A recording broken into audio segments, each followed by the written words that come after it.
তো আপনার এই অনুষ্ঠানে এসে আপনার কেমন লাগছে? অবশ্য অত্যন্ত খুব ভালো লেগেছে এতদিন পর যে আপনারা এটাকে স্মরণ করছেন যে টিচারদেরকে।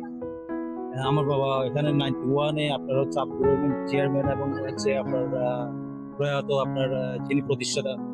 লাল কারণ ওনারা প্রত্যেকেই কিন্তু আমার বাবা যখন ড্যামসা হাই স্কুলে ছিলেন আপনার ম্যাথের টিচার হিসেবে তখন ওনারা গিয়ে আমার বাবার সাথে যোগাযোগ করেন এবং বলেছেন যেহেতু আপনি নলুয়া ইউনিয়নের নলুয়া গ্রামেরই একজন সন্তান আপনি এটাকে জুনিয়র হাই থেকে আপনি হাই স্কুলে পরিণত করার জন্য আপনার এখানে অবদান অবশ্যই দরকার এবং বারবার কিন্তু তারা যখন টাকা দিয়েছেন এবং এই কারণে কিন্তু আমার বাবা কিন্তু এখানে আসতে এসেছেন এবং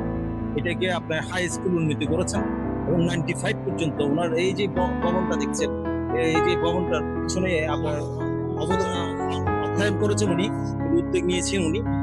তারপর আপনার হচ্ছে এখানে এটা ডিএল কারণে আপনার রূপান্তরিত করেছেন হ্যাঁ ওনার এই অবদানগুলো ছিল আর কি। আচ্ছা উনি এমন কোন ঘটনাটা আপনি শেয়ার করতে স্কুল নিয়ে যেটা আপনাদের মানে এখনো মনে পড়ে? অ্যাকচুয়ালি হচ্ছে আমরা যখন স্কুলে আসি কিন্তু টোটালি কিন্তু কোনো ধরনের স্যালারি আমরা পাওয়া পেতাম না, হ্যাঁ তা আমার ফ্যামিলি থেকে খরচ দিয়ে প্রায় 1 থেকে 1.5 বছর কিন্তু করতে হয়েছে তো মন্ত্রণালয় থেকে আপনার এটা অনুমোদন প্রায় হচ্ছে 94 সাল পর্যন্ত করে গেছে তো আমাদের আসলে অর্থনৈতিকভাবে আমরা নিজেরও কিন্তু সাফারার হয়েছি কিন্তু তারপরে শিক্ষার জন্য অবদান রাখার জন্য বলতে যে আমি এটা আমি স্যাক্রিফাইস করছি আমার দেশের জন্য এটা আমাদেরকে বারবার বলতে হবে। এই আর কি। স্যার আপনাদের মানে কোন স্টুডেন্ট মানে নিয়ে বেশি গর্ববোধ বা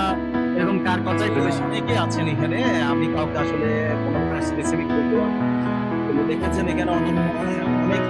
মানে ছাত্ররা এখান থেকে আপনার ইয়ে হয়ে বিভিন্ন স্কুলের মধ্যে বর্তমানে কিন্তু অবদান রাখছে শিক্ষার্থী এবং কলেজেও কিন্তু অবদান রাখছে